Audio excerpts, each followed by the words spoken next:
We had people come into the unit and asking, like, is my family member here? And showing a picture. They were in the midst of a shift change at Rhode Island Hospital when the first patients from the station nightclub fire began arriving. We saw 79 people in our emergency room that evening. Some had to be diverted to Boston and other places, but more than half were admitted to the trauma intensive care unit here. 44 patients got admitted to the hospital that night.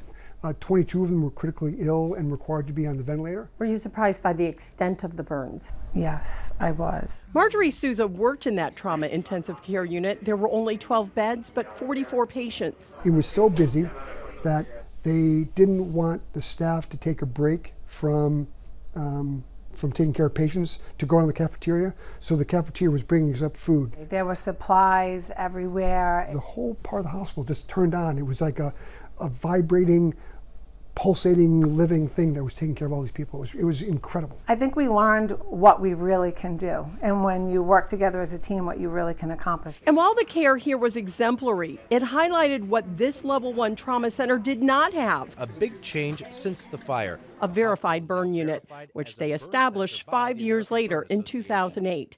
Dr. David Harrington leads what he calls a world-class unit, which has beds and rooms equipped to handle those with severe burns. Would you be prepared, God forbid, for another station nightclub fire? Yeah, I think we're better.